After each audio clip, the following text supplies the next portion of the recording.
1001호에서 21시간 조사를 했는데 손정 변호사님 지금 뭐 7시간에서 7시간 반 정도를 박 전 대통령이 직접 조서를 검토했다는 건데 이렇게 보통 검토를 합니까? 이렇게 하는 건 아주 드문 경우고요. 예. 저는 이게 그 세 가지 이유로 보는데 이게 오래 걸린 게요. 예. 옛날에 이게 노무현 대통령은 3시간, 물론 이제 우병우 수석처럼 예외적으로 6시간 걸린 경우도 있긴 있어요. 예. 근데 저는 세 가지 이유가 첫째, 우리 유영하 변호사가 공식적으로 뭐라 했냐면 13가지 범죄 혐의가 너무 많아서 오래 걸렸다. 예. 이렇게 공식 발표했고요. 물론 그것도 하나의 이유라 보고요. 그다음에 두 번째 저는 이유가 녹화가 안 됐잖아요. 이게 그렇죠. 녹화가 안 되면 이 서류가 최종적이고 도저히 변경이 안 되는 최종 서류예요. 그만큼 이게 녹화가 되면 나중에 문제 생기면 또 확인해 볼 수가 있잖아요. 따라서 이게 그만큼 꼼꼼하게 2번, 3번 확인해야 된다. 예. 녹화가 없었기 때문에 예. 그게 두 번째 이유고요. 그다음에 그 마지막 이유는 이게 대통령의 처음이자 마지막 조서예요. 예. 왜냐하면 이게 대통령이 한 번도 기존 검찰, 특검, 헌재 한 번도 이게 출석 안 했잖아요. 예. 이게 아마 처음이자 아마 마지막 조서니까 그만큼 이게 대통령에게 역사에 남는 그런 거기 때문에 더 신중하게 검토하지 않았나 이렇게 보이고요. 예. 그다음에 마지막으로 대통령 성격이 조금이라도 보면 이게 꼼꼼한 성격은 조금이라도 이상하면 수정을 요구합니다. 예. 근데 이 수정을 요구하는 시간이 오래 걸려요. 왜냐하면 이게 읽는 시간은 아무리 뭐 1000페이지 돼도 이게 덤성덤성하기 때문에 2~3시간밖에 안 걸려요. 아무리 많아도. 그런데 이거 수정할 때는 틀린 부분이 있으면 줄을 2줄 긋고 예. 그다음에 몇 자 첨가하고 그다음에 삭 몇 자 하고 예. 이게 일일이 적고 도장을 찍어야 돼요. 그런데 그 시간이 상당히 오래 걸립니다. 성격에 따라서는 전에게 본질과 관계없는 것도 수정해달라 그래요.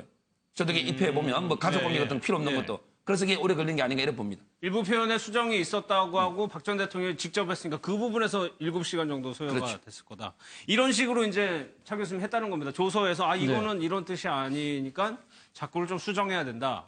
라고 하면 검찰도 여기에 대해서 응해 줬던 것 같아요. 앞서도 제가 말씀드렸지만 검찰은 지금 어제 그 박근혜 전 대통령과의 그 신문 조서를 꾸미고 할 때 이 지금 사건의 진실과 거짓 여부를 따진 건 아니었다고 봅니다. 예. 그렇기 때문에 본인들 입장에서는 그러니까 그 지금 박근혜 전 대통령이 이 사안에 대해서 어떻게 생각하고 있는지 그걸 물어본 거죠. 그 사실 뭐 박근혜 전 대통령이 어떻게 답할 거라는 건 검찰도 빤하게 다 알고 있는 거 아닙니까? 박근혜 전 대통령이 단 하나도 그 혐의를 전부 다 인정하는 게 없잖아요. 예. 그렇기 때문에 뭐 예를 들면 이 지금 이재용 삼성 그 전자 부회장에 대한 경영권 승계 문제 같은 경우는 나는 모른다. 그런 식으로 나갔을 거고 안종근 수석이 뭐 한 부분들에 대해서는 안종근 수석이 판단해서 했을 수도 있다. 그리고 뭐 최순실 씨가 인사를 추천하고 많은 부분은 나는 수많은 사람들의 인사 추천을 받고 설사 최순실 씨의 사람이 됐다고 하더라도 충분히 검증 시스템에 의해서 그렇게 된 것이다. 그런 이야기 할 거 아니겠습니까? 그렇기 때문에 그런 부분에 대해서 그러면 또 뭐 검찰은 또 여러 가지 증거를 갖고 또 추가적인 질문을 한 서너 개는 더 할 수 있겠죠. 그렇든 어쨌든 간에 박근혜 전 대통령으로부터 진실된 자백을 받아내려고 그렇게 뭐 마음먹고 지금 하는 그런 조사는 아니었기 때문에 조금 느슨한 행태가 됐던 것이 아닌가 하는 생각입니다. 충분히 의견을 들어줄 수 있다. 근데 손범규 변호사가 윤 대표님, 글쎄요. 검찰에 대해서 경의를 표한다?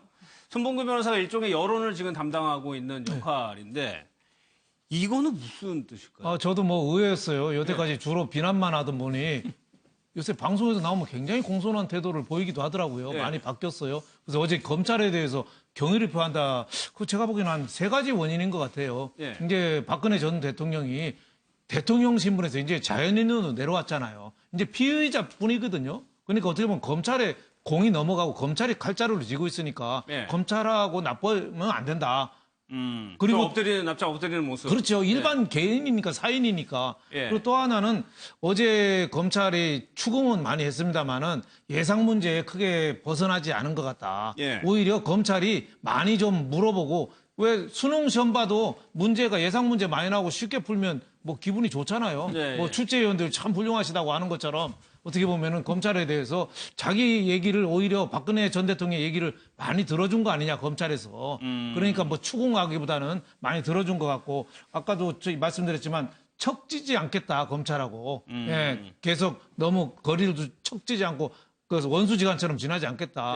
근데 저렇게 말하는 게 그런 전략으로서는 말은 했겠지만은 구속영장을 판단하는 건 지금 조만간 내려질 거란 말입니다. 근데 검찰하고 박근혜 전 대통령하고 서로 고마워하는 입장이다. 경의를 표한다. 이런 뜻의 멘트가 구속 결정하는데 그게 저는 오히려 또 불리할 수도 있다. 오히려 더 특혜를 지금 뭐 너무 과잉 특혜를 수사할 때도 했다. 뭐 교통통제부터 영상 녹음도 안 했고 뭐 침대도 옆에다 놓고 여러 가지 물론 뭐 저는 큰 특혜락은 보내 않습니다. 그건 뭐 편의 사항 정도인데 그건 특혜는 아니지만 지금 특혜 시비도 자꾸 나오고 있는데 검찰에 대해서 경의를 표한다 이런 얘기는 오히려 검찰을 도와주는 게 아니라 검찰을 굉장히 곤혹스럽게 만드는 거 아니냐. 그래서 아까도 검찰이 그런 얘기 했잖아요. 그런 얘기 한 거는 우리는 이해를 못하겠다, 검찰에서. 검찰에서 의외로 좀 황당하다는 그런 표현을 했어요. 아니, 이게 목적이 있다면 결국엔 구속영장 때문인데 여기 보면은 검찰 가족에게도 경의를 표한다고 그랬어요. 검사뿐만이 아니고 말씀하신 불리한 영향을 미칠 것 같다고 그랬는데 서변 실질적으로 어떻습니까, 이게 현장에? 저도 이게 그 손범규 변호사님이 아마 기존의 그 특검 수사했던 문제점, 또 이게 그 약간 그 언론 보도 이런 문제점을 좀 이게 우회적으로 지적하기 위해서 아마 이게 이런 표현을 하신 것 같은데요. 언론에 대한 그런 언론이 이게 기존의 악의적 오보 감자 섞인 기사가 사라진다 뭐 이런 게 노니까. 근데 저도 이제 저 표현이요. 오히려 이게 검찰의 선택을 좀 좁혀서 오히려 이게 마이너스가 되지 않을까 봐요. 왜 그러냐면요. 예를 들어 이게 지금 검찰에 대해서 안 그래도 국민 여론이 비판이 많은데 만약에 불구속을 해보세요. 그럼 이게 처음부터 완전히 짜고 치는 거 아니냐. 이게 도저히 여론을 걷잡을 수가 없거든요. 따라서 이게 저도 오히려 마이너스가 될 것 같아요, 느낌은. 근데 저도 동의하는데요. 저는 왜 이런 말을 그 새벽에 날렸는지 저는 이게 좀 이해가 안 돼요. 이거 뭐 대통령을 도와주겠다는 건지 아니면은 뭐 검찰한테 좀 잘 보이기 위해서 뭐 가족까지 경의를 표한다? 이런 거를 날렸다는 거는 저는 개인적으로 좀 이해가 안 돼요. 왜냐하면 지금 말씀하신 대로 이것이 오히려 국민들로 하여금 검찰하고 좀 짜고 치는 고수도변이 아니었냐 이런 얘기가 나올 수 있고 검찰이 무슨 결정을 내리든 간에 국민들은 그거를 신뢰할 수 없는 밑자락을 좀 깔아주는 거 아니냐 이런 생각이 좀 들어서 왜 이런 행동을 하셨는지 저는 정말 이해가 안 돼요. 이거는 언론 플레이라고 보기에도 가장 낮은 수준의 이거는 소위 말해서 대통령을 더 힘들게 하는 그런 언론 플레이가 아닌가 이런 생각이 좀 들어요, 저는. 민주당에서는 언론 플레이라고 좀 규정을 졌는데 박 전 대통령이 검찰 보고 엮어 넣었다고 그랬었네? 특검 보고 그랬었네? 아무튼 굉장히 좀 적대적이었잖아요. 검찰도 그 상상과 뭡니까? 상상과 억측에 의한 그 사상누각을 지었다고 이야기했지 않습니까? 그렇기 때문에 뭐 검찰에 대한 비판도 하셨죠. 그리고 특검 수사가 진행될 중일 때 이제 어거지로 엮였다는 이야기를 했는데 전체적인 맥락은 검찰이든 특검이든 박근혜 전 대통령 신뢰하지 못한다는 그런 뜻을 분명히 밝혔었죠. 그런데 그런 차원에서 본다고 한다면 손범규 변호사의 저 이야기가 다소는 좀 뜬금이 없다는 생각을 지울 수는 없습니다. 그러나 새벽 3시에 아마 전 날렸다는 부분은 아마 본인도 뭐 진술조서를 검토하는 과정에서 옆에서 지켜보면서 검사들도 퇴근 못하고 있는 거 보니까 또 검사들이 퇴근 못하면 그 가족들도 잠 못 자고 기다릴 거 아닙니까? 그런 부분들까지 생각을 해서 굉장히 세심하게 그래가지고 보냈을 가능성도 있지만 그러나 지금 그 민주당에서 이야기하다시피 일종의 이제 국민과 검찰을 이간질하려고 하는 것이 아니냐. 마치 그래서 검찰이 어떤 식으로도 조사 결과를 내놓으면 국민들이 믿지 못하게끔 만드는 그러한 상황으로 하니까 지금 그런 식으로 충분히 의심을 살 만한 그런 은행인 거는 것으로 보이네요. 알겠습니다. 제가 봐도. 결국에는 이제 구속영장을 청구하느냐 마느냐. 검찰총장이 결정을 하거나 다 알고 뭐 지시를 하거나 뭐 그런 상황인 거죠. 지금 총장까지 지금 관여가 돼야 되는 문제죠. 그렇죠. 이게 그 총장이 주인 검사를 하니까 총장이 당연히 그 결정하는 건데요.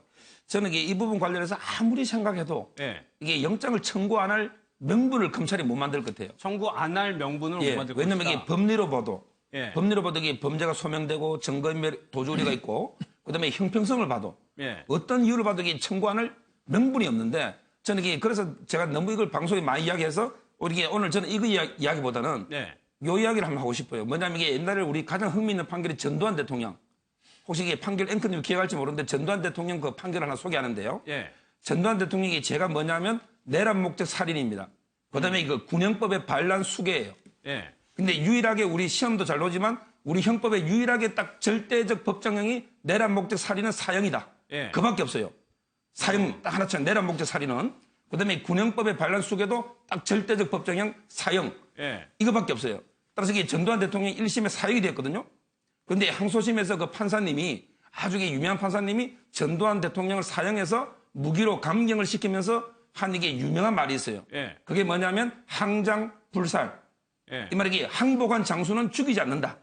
그럼 이게 옛날에 노태우 대통령이 6.29 할 때 전두환이 6.29를 받아줬기 때문에 국민한테 항복을 했다. 그러니까 항복한 장수는 죽이지 않는다는 옛말, 옛 고사성어를 가지고 무기징역으로 감경을 시켜줬거든요. 근데 그에 대해서 국민 여론이 그때 엄청나게 비판 여론도 많았고 찬반이 있었는데 그러게 어쩔 수 없는 논리에서 항장부살이라는 고사성어가 넣었는데 네. 저도 이게 박 대통령 한번 고민해 봤어요. 이거 이게 적용이 될 수 있는 것이냐? 아니 뭐로보다 이게 영장을 청구할 수밖에 없는데 예. 그럼 안 할 검찰의 명분이 뭘까? 그래서 이게 제 개인적으로 생각해 보고는 탄핵 불구속.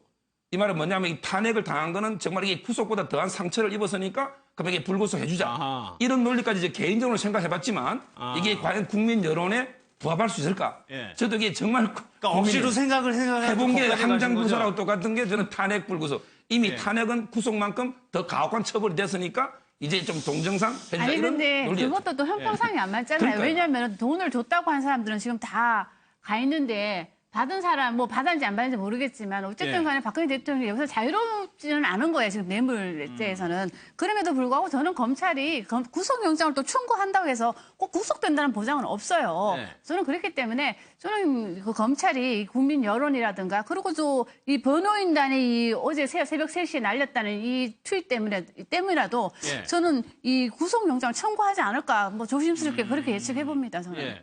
그러니까 어제 보여줬던 그 예우, 박 전 대통령에 대한 예우가 어떻게 보면은 청구를 하면은 오히려 더 마음이 편해질 수 있으니까 뭐 그런 해석도 가능하고 그런 해석도 가능하죠. 그리고 노무현 전 대통령 때 워낙 불행한 일을 당했잖아요. 그렇죠. 검찰 수사를 받고 얼마 안 있어서 죽음을 택했으니까. 예. 그때 뭐 지금 얘기 나온 게 그때 수사관 하던 우병우 민정수석이나 또 윗분들이 좀 심한 얘기를 했다는 거 아니에요? 당신은 일개 피의자일 뿐이다. 뭐 노무현 씨 뭐 이렇게 본인은 뭐 부인을 했죠. 했습니다만은 그런 얘기가 이제 상처를 줘가지고 죽음까지 이랬다는 것 때문에 어제 보니까 특혜란 얘기가 나올 정도로 최대한 감성적인 배려는 많이 했던 것 같아요. 예. 근데 이제 김수남 검찰총장이 이제 저울을 달겠죠. 한쪽은 죄질, 또 한쪽은 국민 감정, 여론 뭐 이런 것도 많이 검찰총장이 여론을 안 볼 수 없습니다. 모든 걸 떠나서 진공 상태에서 죄질만 볼 수는 없거든요. 그러니까 모든 걸 감안해서 하겠죠. 근데 노무현 전 대통령 때는 불구속 여론이 한 70%가 넘었는데 지금 박근혜 전 대통령은 구속해야 된다는 여론도 70%가 또 넘어요. 또 그리고 이재용 삼성그룹 부회장이 구속이 안 됐으면은 구속이 안 될 가능성도 저는 많다고 봅니다. 근데 이재용 삼성그룹 부회장은 어떻게 보면은 안 해도 될 뿐이 사실은 뇌물을 준 것다는 이유로 구속을 했거든요.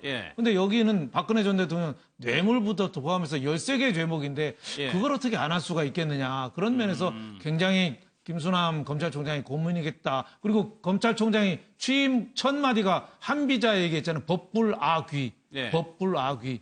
법은 귀한 사람 앞에서 아부하지 않는다. 법불아귀. 한비자 얘기를 했어요. 그러니까 박근혜 전 대통령이 귀하신 분인데 저거를 아부한다? 본인하고 안 맞잖아요. 그래서 저는 무수한 고민을 지금도 하겠지만 결론은 저는 벌써 내려졌다고 봅니다. 뭐 원로들까지 만나고 있다라고 하는데 차 교수님 뭐 김수남 총장의 과거 아버지 이력까지 살펴보면 어떻게 되는 겁니까? 이게 대통령을 도와주는 되는 겁니까? 아니면 오히려 대척점에 서 있는 겁니까? 그러게요. 검찰총장까지 또 되긴 이 했는데. 박근혜 전 대통령과 또 이 김수남 총장과의 또 이 인연 자체가 상당히 또 이거 좀 기구합니다. 그러니까 지금 뭐 화면에 놓고 있습니다만은 김수남 총장의 선친이 김기택 그 영남대 총장을 하셨는데 이 총장을 하고 있는 재직 당시에 1988년도에 이 그때 당시 부정 입학 사건 때문에 물러났습니다. 물러날 때 그때 여러 가지 이제 재단과의 관계가 상당히 껄끄러워졌을 때 그때 재단의 이사를 맡고 있던 분이 박근혜 전 대통령이거든요. 사실 어떻게 보면 영남대학은 박근혜 전 대통령이 선친인 박정희 전 대통령이 사실 물론 뭐 청구대학과 대구대학을 합치면서 소유권 자체가 정수장학회로 넘어갔습니다만 어떻게 보면 70년대 80년대에는 영남대학이 박정희 전 대통령의 뭐 재산인 것처럼 인식될 정도였기 때문에 사실 실질적인 오너가 박근혜 전 대통령이라는 인식이 세간의 인식이 상당히 강했거든요. 그런 와중에 자신의 선친인 김기택 전 총장이 당시 총장직에 조금 불미해서 이렇게 물러났고, 그리고 뒤에 2007년도 박근혜 전 대통령이 대선에 도전했을 때 당시 한나라당 경선이 얼마나 치열했습니까? 그때 당시 이 자신의 정적이라고 할 수 있는 이명박 진영에 자신의 그 선친인 김기택 전 총장이 가담을 했거든요. 그렇기 때문에 박근혜 전 대통령 입장에서는 집권하고 난 뒤에 김수남 총장이 이 지검장을 하고 있을 때 그래서 고검장으로 승진할 때 한 번은 승진을 시키지 않았어요. 그렇기 때문에 그때 이제 검찰 내에서 돌았던 이야기가 결국 선친의과 악연 자체가 발목을 잡은 것이 아니었는가 했지만 또 뭐 지금 또 김수남 총장은 수원지검장으로 있을 때 통합진보당 사건 그 사건을 뭐 박근혜 전 대통령 입장에서는 좀 깔끔하게 처리를 하는 바람에 거기서 아마 점수를 따서 아마 총장이 됐다는 게 아마 대다수의 관측동들의 해석인데 그런 저런 사는 걸 다 감안해 보면 김수남 전 총장 입장에서는 정말 힘든 선택이 될 수밖에 없는 상황인 것 같아요. 그럴 것 같아요. 지금 저희도 자료 그림이 나왔지만 본인에게 임명장을 준 사람을 지금 구속 결정을 해야 되는 거잖아요. 이게 이제 법리적으로 하면은 뭐 쉬울 수도 있는 거지만 인간사가 뭐 어떻게 그럴 수 있어요? 저는 이게 공과 사는 구별해야 되고 본인이 누구한테 임명장을 받았느냐 이거는 이게 구속의 뭐 저는 기준은 될 수는 없다 보는데 그거는 이게 공과 사는 구별해야죠. 역대 아마 이게 검찰총장이 다 그런 경우 아닙니까? 지금 이게 대통령 수사할 때 항상 그랬죠. 따라서 이게 저는 법과 원칙에 따라 하는 게 맞고요. 다만 아까도 제가 말했지만 이게 어떻게든 불구속할 명분이 있어야 되는데 그게 참 저는 개인적으로 찾기가 어려워요. 근데 명분이 없어요. 근데 저는 김수남 검찰총장이 이 구속 여부를 두고 고민한다는 그 자체가 국민들은 좀 이해를 못할 것 같아요. 그러니까 법대로 그런가요? 하시면 돼요. 법대로. 김수남 검찰총장이 판단했을 때 이거는 불구속 사유도 아니면 불구속 하시면 되고 이거 구속 사유라도 확실하다면 구속영장을 청구하면 되는 거예요. 이거를 가지고 본인이 정치적 고려를 하려고 하는 그 자체가 국민들이 볼 때는 이 검찰이 이렇게 신뢰를 못 보낸다고 생각을 해요. 그러니까 지금이라도 그냥 법대로 그냥 원칙대로 그냥 처리하면 전 될 것 같아요. 어제 박 전 대통령의 예우를 두고 예우냐 특혜냐 좀 논란이 많은데 이혜훈 의원은 이렇게 평가를 했네요. 한번 좀 들어보겠습니다. 검찰이 저는 좀 여러 가지 이상해요. 아니 영상 녹화는 왜 안 하는 거예요? 그리고 왜 본인한테 물어보는 거예요? 아니 이제부터 검찰에 수사받으러 가는 모든 피의자한테 영상 녹화해도 되시겠습니까? 동의하십니까? 동의 안 한다 그러면 이제 안 하겠네요? 아니 원래 법적으로 그건 동의 구할 필요가 없게 돼 있고 그냥 영상 녹화는 한다고 고지의 의무만 있는 거지 동의를 받을 의무가 없는데 난 정말 기가 막혀요. 이렇게 피의자를 여왕마마 대접하는 검찰 처음 봤어요. 그리고 막 침대까지 옆에 갖다 냈다면서요. 이혜훈 의원이 먼저 지적하는 건 영상 녹화 여부인데 그걸 왜 물어봤냐는 겁니다. 저는 이게 이혜훈 의원은 뭐 법조인이 아니니까 이해가 되는데요. 방송에서 이게 일부 변호사까지 이게 예우 특혜라는 거 보고 제가 깜짝 놀랐는데. 이 부분을 두고요? 제가 이게 20년 변호사 하면서 한 입회를 200~300번 했어요. 근데 한 번도 영상 녹화한 적 없어요. 그럼 이게 제가 엄청난 특혜를 받은 겁니까? 그물급이라서? 아마 이게 특검 수사도 마찬가지 녹화한 사람 없어요. 영상 녹화를 하는 것 자체가 굉장히 이례적인 거네요, 그러면. 그러니까 제가 이제 형소법 312조를 설명하는데 영상 녹화하는 게 두 가지 이유입니다. 첫째는 이제 검찰 조서가 증거로 내잖아요. 이런 경우에 야 나 이거 폭행 협박, 가혹행위 당해서 나 이게 자백했다. 이렇게 할 수 있잖아요. 그럼 이게 조서 증거 능력이 없거든요. 폭행 협박 되면. 그럼 이런 경우에 어떻게 해야 돼요? 비디오를 틀어봐야죠. 비디오 검증을 해봐요. 그럼 이게 폭행이 없었네. 그럼 이게 증거 능력이 있는 거예요. 따라서 이게 녹화 필요성이 바로 그런 주장. 그다음에 두 번째 주장은 내가 말한 대로 조서에 기재가 안 돼 있네. 이렇게 주장하는 사람이 있어요. 그럼 이게 녹음 틀어봐요. 틀어보면 네가 말한 대로 기재돼 있네. 이 두 가지. 그러니까 우리 형소법 312조는 피의자가 말한 대로 기재가 돼 있고 그다음에 폭행 협박이 없는 즉 특별히 신빙할 수 있는 상태. 이걸 이게 법적으로 특신 상태랍니다.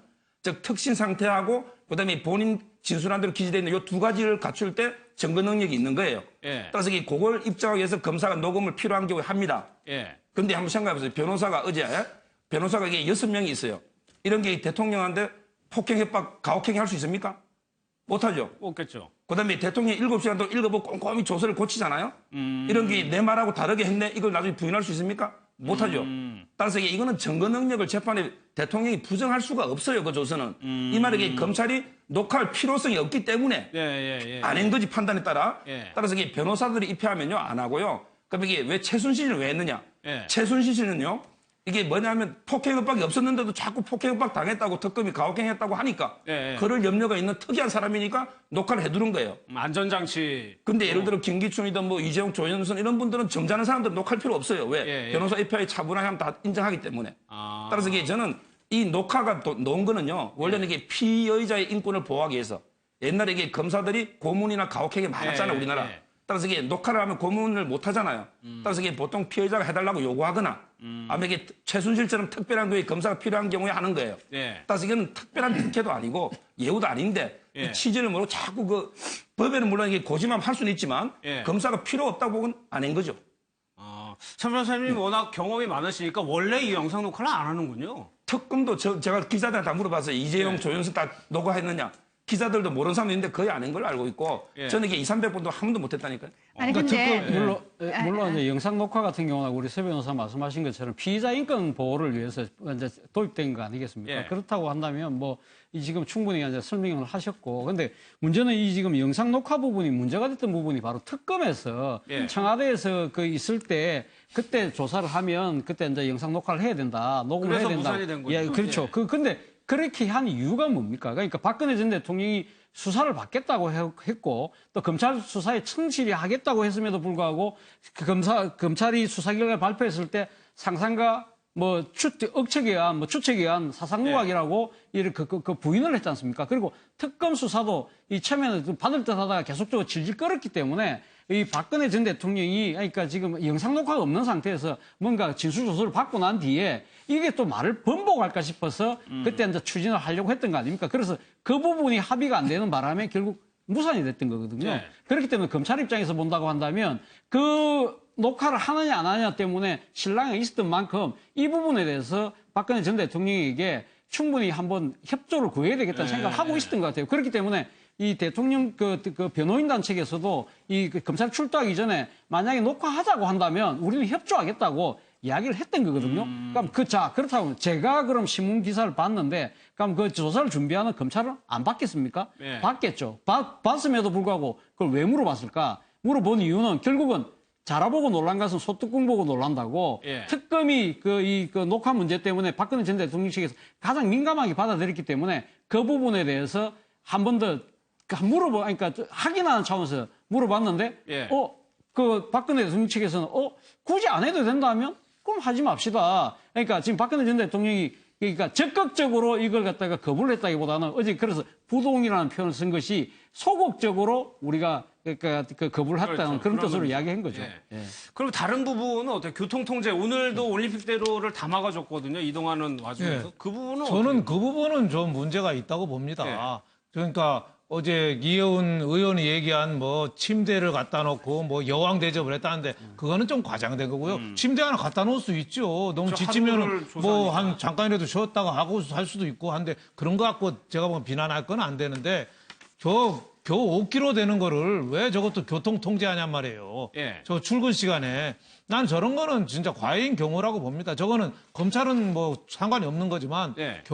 청와대 경호실에서 한 건데 저거는 좀 오버하는 거 아닌가 싶어요. 이게 물론 전직 대통령에 대한 경호도 하지만 저거를 뭐하러 따라다니면서 저렇게 양쪽 차선을 막 막고 하냔 말이에요. 예. 저래서 뭐 그 교통통제를 안 해도 삼성동에서 교대까지 가는 데는 많이 안 걸리거든요. 한 20분이면 갑니다. 예. 그거 통제해가지고 한 8분 만에 가는 거 몇 분 땡긴 거를 국민들이 볼 때는 좀 꼴사나운 거죠, 꼴사나운 거. 그렇게 잘한 것도 아니고 예. 죄 지은 것 때문에 조사받으러 가는데 그렇게 교통통제까지 하고 올 때는 올림픽대로까지 막냔 말이죠. 어제 올림픽대로가 왜 이렇게 많기나 했어요. 예. 그런 거 원인, 저런 것 때문에 눈살을 찌푸리는 거죠. 예. 그러니까 이번에 옛날 노무현 대통령 조사 때하고 지금하고는 다르잖아요. 그때는 탄핵 기각이 되고 전직 대통령 상태에서 한 거고 이건 탄핵 인용된 상태에서 파면된 상태에서 또 조사를 받는 거고 예. 죄목도 노무현 대통령은 하나고 여기는 13개고 또 구속 여론이 또 높고 네. 이런 상태에서 하는 거는 물론 뭐 무죄 추정의 원칙이 있고 가급적이면은 구속을 안 하고 재판받는 게 원칙이에요. 예. 그래서 재판에서 판사가 판결 내주는 대로 하는 게 원칙이죠. 구속이 저는 절대 좋지 않게 봅니다. 가급적이면 하지 말아야죠. 하지만 어제 저렇게 교통통제까지 해가지고 하는 거는 저는 너무 꼴사납다. 아직도 청와대 경호실이 온갖 비선 의료진부터 다 청와대 뒷문으로 다녔잖아요. 네. 그 청와대 경호실이 아직도 저런 상태에서 못 가져놨구나. 저는 그래서 아주 한심했습니다. 건가요? 네. 저는 이게 저도 그 작년에 제가 이명박 대통령 몇 번 뵀는데요. 예. 그분도 이게 전직 대통령이잖아요. 교통통제 안 해요. 아, 평소에 근데- 다닐 때요? 그렇죠. 근데 박근혜 대통령도 파면당한 전직인데 통제를 보고 저도 이게 합법적으로 임기를 마친 대통령은 안 하면서 파면당한 데 같은 전직이잖아요. 예. 저는 이게 약간 경호는 과잉이라 봐요. 그렇지만 이게 저는 검찰 수사이잖아요. 예. 이 부분은 광의를 안 봐요. 왜냐하면 이게 그 옛날에 그 심재룡 고검장이 뭐라 했냐면 검사에게 그 칼은 찌르되 칼을 이게 비틀지는 마라. 이 말이 이게 예리하게 송곳처럼 수사는 하되 불필요한 이게 뭐 인격 모독이도 우리 노무현 대통령 때 사건처럼 예. 뭔가 이게 이런 잡음 이런 거는 하지 말라는 뜻이거든요. 저는 이게 어제 검찰 수사를 보면서 뭐 대통령님 이런 호칭 같은 건 저는 괜찮다 봐요. 다만 이게 다만 질문도 예리하게 찔렀다 봐요. 칼은 찔렀는데 쓸데 비틀진 않았다. 그래서 검찰 저는 이게 수사는 원만하게 잘 끝났다. 예, 검찰 수사는 저는 이게 그 특별한 그게 예우나 뭐 특혜가 없었고, 예. 다만 이게 경호 부분은 조금 이게 지나쳤다. 왜냐하면 이게 전직도 경호는 해주지만 탄핵 당해도 예. 교통 통제까지는 과잉이었다 봅니다. 예. 아 근데 저도 검찰이 이게 특혜를 줬다고 생각은 하지 않아요. 왜냐하면은 이게 주 목적은 대통령으로부터의 어떤 답변을 들어내야 되기 때문에 거기에 맞춰서 소위 말해서 대통령의 기분을 좀 맞춰줬다는 생각을 하는데 예. 그럼에도 불구하고 왜 영상 녹화가 문제가 되냐, 한다 안 한다 문제가 되냐면 특검에서 아까 말씀하신 대로 이 문제 때문에 무산이 됐거든요. 예. 그런데 헌재에서 뭐라고 얘기를 했어요? 대통령이 검찰 조사도 안 받고 특검 조사도 안 받고 현재도 안 나왔다. 이거를 하나의 얘기를 했단 말이에요. 그러면 특검이 뭐가 되냐고요. 그때 특검이 좀 양보를 했으면 충분히 별것도 아닌 문제 가지고 싸운 꼴밖에 안 나온다는 거죠. 그래서 저는 이래서 검찰이 왜 여기서 특검과 같은 길로 가지 않고 검찰 나름대로의 어떤 편의성을 들어서 예. 이런 행동을 한 거에 대해서 이 현재 그러니까 헌법재판소의 그 결정에 대해서도 약간 신뢰성에 문제를 두는 예. 의문을 두게 하는 그런 빌미를 제공했다. 이런 점에서 저는 좀 검찰이요. 안타깝다는 거죠. 알겠습니다. 차주원 교수님, 조홍천 의원 얘기 한번 볼게요. 예. 슬그머니 넘어갈 우호적인 분위기를 만들고 있다라고 평가를 했는데 이 부분은 어떻게 보세요? 뭐 지금 그러니까 검찰이 그러니까 제대로 수사를 안 하고 박근혜 전 대통령이 뭔가 조금 보호하는 듯한 모습을 보이고 있다는 그런 뜻 아니겠습니까? 예. 뭐 그런 측면으로 보자고 한다면 그렇게 볼 수도 있죠. 그러니까 청와대 압수수색 안 했죠. 삼성동 자택 그 압수수색 할 필요 없다고 이야기했습니다. 그런 부분들을 보면 과연 검찰이 수사 의지가 있느냐? 야당의 입장에서 또 특히 조홍천 의원이 누굽니까? 박근혜 전 대통령의 또 이거 청와대 참모로 있다가 정윤회 씨 문건 때문에 이 찍혀서 이 지금 본인도 사후 처리를 당했던 분이거든요. 예. 그런 여러 가지 이 좀 정치적 앙금들이 남아있어서 그런 이야기를 하는 것 같고요. 또 한편으로는 조홍천 의원이 저렇게 또 이야기하는 부분 중에 하나는 지금 이 검찰 수사가 큰 산이 두 개 있다고 봅니다. 하나는 박근혜 전 대통령 산이 있다고 한다면 또 다른 산이 하나 더 남아있죠. 바로 우병우 전 민정수석에 대한 수사인데 그 부분도 제대로 하라는 그런 하나의 정치적 견제구가 아닌가 하는 생각입니다. 여기서 끝이 아니니까. 예, 알겠습니다. 정치권 소식으로 좀 넘어가겠습니다. 문재인 전 대표의 얘기부터 좀 듣고요. 시작을 하겠습니다. 우리가 상대해야 할 세력은 적폐 세력 그리고 부패 특권 구조입니다. 그 세력과 구조를 우리가 이겨내고 깨기 위해서는 우리끼리 한 팀이 돼야 합니다. 그래서 우리 내부적으로 균열이 되는 일이 있어서는 안 되겠다. 그래서 후보든 후보 주변의 인물들이든 네거티브만큼은 하지 말자라는 당부를 다시 한번 드리겠습니다. 예. 오늘 아침에 문재인 전 대표의 얘기는 안희정 지사의 이 얘기 때문입니다. 오늘 새벽에 갑자기 글이 올라온 건데 아주 작심하고 쓴 거거든요. 네, 질리게만 질린다. 네, 이 얘기예요. 안희정 지사가 뭐 아주 화가 많이 났어요. 네. 새벽에 일어나 쓴다는 거는 글을 밤에 쓰는 거는 이해가 가요. 한잔하고 또 역해서 쓸 때는 저도 뭐 그렇게 씁니다만은 네. 새벽에 일어나서 쓴다는 거는 좀 의미가 밤잠이 안 왔다는 얘기죠. 네. 그러니까 굉장히 화가 많이 난 얘기죠. 거기서 뭐 타인을 즐겁하게 하고 정 떨어지게 하는데 그 네거티브에서 진짜 환멸을 느낀다면서 장면을 그 세 가지 얘기했어요. 처음에 대연정 발언. 예? 네. 개혁 세력에 동참하는 사람하고 손잡고 가겠다. 뭐 그렇게 했는데 문재인 후보 측에서는 그렇게 받아쳤잖아요. 적폐 세력과 손잡냐. 네. 청산 대상과 손잡냐. 또 그다음에 선의 발언. 선의가 있는 쪽은 또 손잡자. 선의는 좋게 봐야 된다 하니까 또 문재인 전 대표에서 그랬죠. 선의는 보다 분노가 빠졌다. 예. 또 속을 뒤집어 놨죠. 예. 또 선의 이후에 지지율이 또 많이 떨어졌어요. 그렇죠. 또 장면 셋이라고 해서 세 번째는 이제 전두환 표창. 그거를 그 문재인 전 대표가 어떻게 보면은 여단장, 전두환 여단장 할 때 자기가 폭파 잘해가지고 상 받았다. 이거 네. 했을 때 한참 비난이 있었잖아요. 근데 이제 문재인 대표가 네거티브 하지 마라고 그랬는데 안희정 도지사는 그렇죠. 나는 거기에 대해서 한마디도 한 적이 없다. 문재인 전 대표가 그 전두환한테 상 받은 거 갖고 나는 한마디도 한 적이 없는데 예. 왜 네거티브 한다고 나를 비난하냐. 그러니까 안희정 지사가 굉장히 화가 많이 났는데 그 배경에는 지지율만 높으면 뭐 저렇게 당해도 뭐 그냥 웃어 넘길 수 있잖아요. 예. 근데 지금 당 경선이 210만 명인가요? 예. 확보가 됐는데 지지율이 당내 지지율이 거의 지금 더블 이상 차이가 나요. 예. 그러니까 거기에 대한 좀 이 조바심 뭐 이것도 좀 있지 않느냐 생각이 됩니다. 그러니까 왜 오늘 새벽에 이걸 올렸을까? 오늘부터 현장 투표가 시작되거든요. 그렇죠. 저는 오늘 이제 민당은. 마지막으로 예. 예, 이제 본인 중에 안희정 지사를 지지하시는 분 그리고 이제 반문도 정서를 가진 예. 또 등록단 선거인도 인단이 있으니까 그분들을 좀 자극하기 위한 그런 거라서 생각을 해요. 왜냐하면은 본인도 이제 아까 말씀하신 대로 지지율이 생각만큼 치고 올라가지를 못하거든요. 예. 그래서 이런 데서는 뭔가 한 건이 필요한데 필요한 거는 이제 문재인 전 대표의 가장 약점이라고 할 수 있는 그러니까 그 부분을 좀 건드려서 본인도 본인의 어떤 세력을 좀 결집하기 위한 그런 수단으로 저는 이용한 예. 게 아닌가. 그럼에도 불구하고 네거티브를 하면요. 본인이 어떻게 보면 상당히 기분은 좋을 수 있을지 모르지만 이게 그동안의 정치 결과를 보면 네거티브를 먼저 한쪽이 항상 좀 불리한 면이 좀 있거든요. 한쪽이요? 네, 한쪽이. 그러니까 지금 이 두 분의 이 설전이 예. 과연 네거티브냐 아니냐를 두고도 또 설전이 일어나고 있는데 저는 이 두 분의 이야기 때문에 지금 문제가 발단이 된 게 아니라 이 두 분의 도와주시는 참모들이 많잖아요. 그렇죠. 주변에서 예, 지원 주변에서 사격을 이제 그 말을 하는 게 서로에게 좀 앙금이 돼서 예. 좀 박힌 게 아닌가 싶은데 저는 빨리 이 부분에 대해서는 빨리 두 분께서 한번 만나서 터는 게 저는 맞다고 봅니다. 저는 이게 그 문재인 후보의 말을 또 이해할 수가 없는 게요. 어떤 말이요? 보세요. 우리가 상대할 세력은 적폐 세력과 부패 특권 구조 세력이다. 그럼 이게 누굴 말합니까? 이 적폐 세력과 부패 특권 구조가 누굴 말하는지 저는 이해가 안 되고요. 예. 이게 만약에 그러고 안희정 지사는 뭐랬어요? 우리 한 팀이 돼야 한다. 네. 그럼 이 안희정 지사가 삼성그룹에 몇십억 받고 그중에 일부 개인적으로 아파트 사서 유용해서 교도소 갔다 왔잖아요. 예. 그럼 이게 안희정 지사는 이게 부패 특권 세력입니까? 한 팀입니까?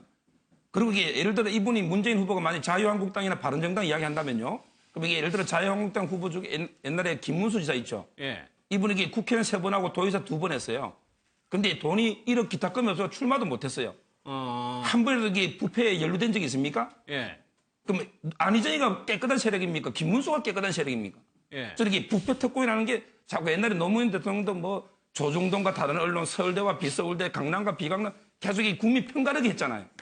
저는 이게 정말 어떤 문재인 후보가 진짜 되려면 어떤 통합, 예. 어떻게 화합 이런 게 중요한데 왜 자꾸 이렇게 편을 가르는지 또 이해가 안 되고 편을 가르려면 제대로 가르든지. 근데 안희정 지사는 돈을 몇십억 받고 교도소 갔다 왔는데 한 팀이고 그럼 돈 하나도 안 받은 사람은 적폐 세력이고 전부 이게 부패 특권 세력이고 이거는 이해가 안 돼요. 차 교수님이 한번 설명해 보세요. 이해가 됩니까? 왜 제가 설명을 해야 됩니까? 제가 문재인 후보의 대변인도 아닌데. 예. 그 어쨌든 그러면 이 간에 두 분이 지금 싸우는 거를 예. 글쎄요. 지금 경선이 안희정 지사 입장에서는 예. 굉장히 치열할 수밖에 없는 건데 그냥 그 하나의 과정이라고 보십니까? 아니면 이 두 세력이 진짜로 좀 멀어진다고 보세요? 저는 뭐 지금 일단 하나의 지금 경선이 지금 치열하게 벌어지고 있는 하나의 과정이 아닐까 하는 생각입니다. 뭐 지금 안희정 후보가 어떤 의도로 제가 올렸는지 뭐 제가 속내를 정확하게는 알 수는 없습니다만은 오늘부터 이제 투표가 시작되지 않습니까? 네. 막 그런 측면도 있을 것 같고요. 그리고 또 본인이 생각했을 때는 정당한 비판이라고 생각한 부분에 대해서 열린 마음으로 수용하지 못하고 그걸 갖다가 네거티브로 하면서 역공을 하는 부분. 예. 그리고 또 이 문재인 후보의 열성적 지지자들이 이 자신과 또 자신을 도고 있는 의원들에게 문자 폭탄을 보내는 부분. 이러한 부분들에 대한 이 지금 당내의 그런 경선 진행 자체가 상당히 문제가 있다. 그런 부분을 제기하려고 했던 것이 아닌가. 그리고 또 안희정 후보 입장에서는 문재인 후보의 의혹 과잉에서 비롯됐던 전두환 표창 논란에 대해서 예. 자신의 그런 고등학교 다닐 때 계엄사에 끌려갔던 그런 경험들을 빗대서 한 부분에 대해서까지 네거티브라고 몰아붙이는 부분에 대해서는 좀 섭섭함도 상당히 작용하고 있는 것이 아닌가 하는 생각인데 예. 그러나 두 사람은 저는 아직까지는 돌아오지 않는 강을 건넜다고는 보지 않습니다. 본인 두 사람 다 서로 지금 바라보고 있는 지향점도 정권 교체라는 지향점이 똑같고 그리고 그 정치를 시작했을 때의 뿌리 자체도 같지 않습니까? 그렇죠. 그렇기 때문에 아직까지 충분하게 회복할 수 있는 가능성은 충분히 있는 거고요. 문제는 이 경선 이후에 후유증을 얼만큼 줄일 수 있냐는 부분인데 남은 경선 기간이라도 서로 다 페어플레이를 할 필요가 있다. 그런 생각입니다. 그리고 앞서 우리 서 변호사 이야기했다시피 적폐 세력과 뭐 부패 특권 구조 세력 이야기하면서 특정 한 명을 두고 그런 식으로 대입해서 이야기를 하는 것이 이 모두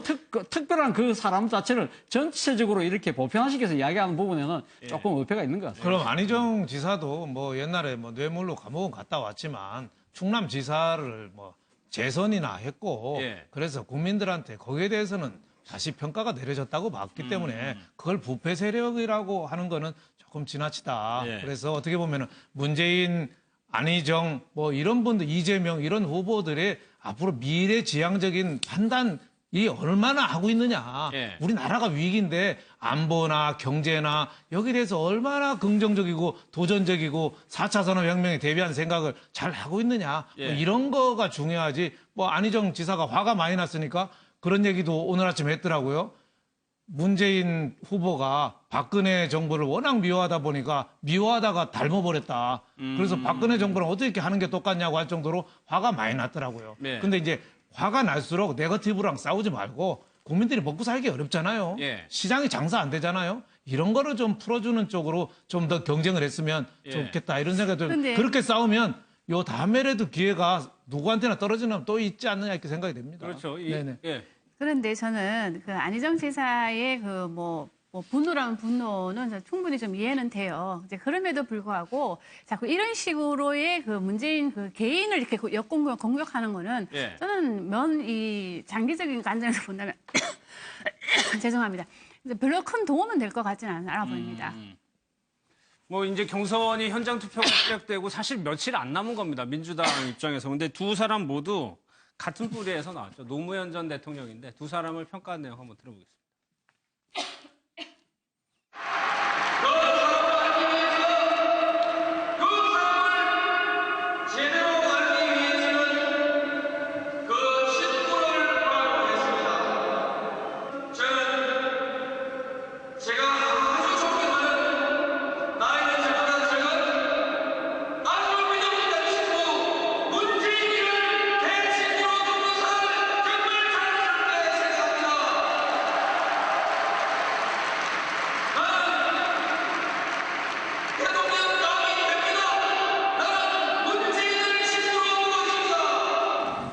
내 대신 그 많은 희생을 감수하고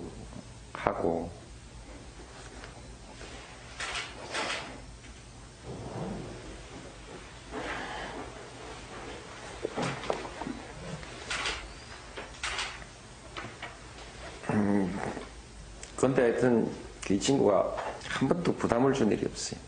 인간적으로 뭐 말할 수 없는 빚을 지고 있는 것인데 지금 뭐 신세를 좀 갚아야 할 텐데 뭘 좀 내가 도움이 돼야 하지 않습니까? 여튼 차 교수님, 저 두 사람은 노무현 전 대통령을 중심으로 해서 끈끈한 뭐 친이라고 할까요? 이런 저변의 바탕이 있었단 말이에요. 그렇죠. 노무현 전 대통령과 문재인 그 후보의 관계는 사실 노무현 전 대통령이 정치권에 데뷔하기 이전부터 부산에서 인권 변호사 하면서 이 그 조그만한 그 법률사무소를 하는 그때의 동료죠. 동료로서 사실 그 80년대 초중반 때 그때 부산에서 시국 사건들 두 사람이 거의 도맡다시피 하면서 그 끈끈한 관계를 유지했던 사이고요. 그리고 문재인 후보 같은 경우는 아마 노무현 전 대통령과 인연이 아니었다고 한다면 본인은 아마 정치에 나서지 않았을 겁니다. 그 본인이 2012년도 그 대선 국민에서도 본인이 참 여러 요청에도 불구하고 안 오려고 하다가 끝끝 마지막에 끌려 놓다시피 해서 정계에 데뷔하지 않았습니까? 만약에 노무현 전 대통령이 아니었다고 한다면 그러니까 정치권에 지금 현재의 문재인이는 정치 문재인은 없었겠죠. 그리고 반면에 이제 안희정 후보 같은 경우는 노무현 전 대통령이 정계에 데뷔했을 때 사실 어떻게 보면 적수공군으로 서로 올라왔을 때 그때 참 노무현의 가치를 알아보고 옆에 있어줬던 거의 두 명의 참모 중에 한 명이죠. 뭐 자의적 우광재로 불릴 정도로 그 88년도 처음 13대 국회에 등원했을 때부터 그때부터 오랜 측근이었고 그리고 노무현 전 대통령이 삼당합당 이후에 김영삼 대통령을 따라가지 않았지 않습니까? 그러고 난 뒤에 본인이 상당히 개인적으로 여러 경제적 어려움이 있을 때 장수천이라는 왜 샘물 사업을 했지 않습니까? 네. 그때 여러 가지 경제적인 어려움이 처했을 때 그걸 막 도맡아고 했던 사람이 또 안희정입니다. 그런 측면에서 본다고 하면 이 노무현을 중심으로 해서 이 지금 문재인, 안희정은 뗄래야 뗄 수 없는 사이인 거죠. 예. 이제 이 두 사람의 운명이 글쎄 김명환 대표 이제 네. 호남에서 호남 대첩이라고 네. 불립니다. 지금까지 여론조사 추이하고 호남에서 승부를 좀 어떻게 좀 예상을 해봤습니다. 근데 이제 저희도 오늘 발표를 했는데요. 예. 보면 이제 이거는 이제 온 국민이 투표하는 게 아니에요. 예. 이미 경선인단으로 등록하신 분들. 그렇죠. 그러니까 오늘 하루도 뭐 전국적으로 지금 투표가 지금 하고 있거든요. 오후 6시까지. 근데 보면 경선인단으로 등록했다고 응답하신 분들을 보면요. 문재인 후보가 압도적입니다. 많이 56.6%고요. 안희정 지사가 19.7인데 저는 이재명 시장도 19.4%라는 오히려 거예요. 비슷하군요, 안희정 그렇기 지사하고. 때문에 저는 2등 자리도 지금 누가 할지 모른다는 거죠. 이거는 민주당 경선이라는 거예요. 예. 왜냐하면은 이 안희정 지사의 지지율을 보면 이 지지율의 바탕은 어디서 나오냐면 바른정당 지지자. 그리고 국민의당 지지자, 예. 그리고 뭐 자유한국당 지지자들에서 많은 지지를 받고 있거든요. 예. 의외로 민주당에서의 지지율은 좀 약한 편이라는 거죠. 예. 그러니까 그런 관점에서 봤을 때 과연 이 돌파를 해낼 수 있을까 하는 좀 의문이 좀 첫 번째 들고요. 그리고 이제 경선인단을 누가 등록했냐 좀 조사를 해보니까요. 예. 의외로 이재명 후보 지지자들이 경선인단으로 등록을 제일 많이 했더라고요. 본인들이. 물론 이제 뭐 그다음에 이제 문재인 후보이긴 한데요. 예. 안희정 지사를 지지한다는 분들 중에는 약 한 10% 정도밖에 등록을 하지 않았어요. 그렇다면 이분은 바른정당에서 한 30% 지지를 받거든요. 바른정당 예, 지지층에서. 그러면 바른정당 지지자와 국민의당 지지자에서 많은 이제 경선인단으로 등록을 해야 되는데 물론 이분들도 하시긴 하셨어요. 근데 되게 미흡하다는 거죠. 예. 국민의당 지지층에서는 한 10%, 안철수 지지자 중에서도 한 10% 정도가 경선인단으로 지금 등록한 거로 나오고 있는데 예. 그런 관점으로 봤을 때 저는 과연 호남에서 돌풍을 일으킬 수 있을까 하는데 약간의 뭐 선거라는 거죠. 뚜껑을 열어봐야 되니까요. 예. 그런데 아무리 200만 명이 지금 등록을 했잖아요. 그러면 지난번 2012년도와 비교했을 때 상당히 한 100만 명 이상 더 등록을 했으니까 예. 상당히 중도층이 많이 들어갔을 거라 예상을 하는데 저는 그거하고 좀 반대 생각이에요. 예. 그 당시에는 더불어민주당 지지율이 20%가 안 됐어요. 지금은 지지율이 40%가 넘고 50%에 가깝게 간다는 거죠. 예. 물론 중도도 들어왔겠지만 중도는 보수만 있는 게 아니거든요. 진보도 있거든요. 그런 관점에서 봤을 때 과연 이 200만 명 중에 한 100만 명이 중도 보수다. 중도층이라서 보수층이라서 나한테 뭐 안희정 지사에게 이롭다. 이렇게 예. 계산하는 거는 저는 약간 좀 위험한 계산이 아닌가 생각합니다. 알겠습니다. 자유한국당 상황도 살펴보겠습니다. 김진태 후보의 지지율 글쎄요 새가 좀 만만치 않아지는 것 같아요. 네, 김진태 후보가 뭐 일부에서는 뭐 6.6% 예. 뭐 상당히 많이 나왔다고 그래요. 그러니까 태극기 부대 친박 이쪽을 힘에 업은 또 박근혜 전 대통령의 검찰 조사 예. 이런 거 계기로 해서 오히려 저 힘이 좀 만만치 않아서 지금은 어떻게 보면 홍준표 경남도지사랑 거의 뭐 쌍벽을 이룰 정도로 좀 치고 올라오는 분위기 아니냐. 예. 홍준표 지사가 7.7% 한 1%포인트밖에 차이 안 나니까. 그러니까 친박의 그 지지 세력 예. 이게 굉장히 좀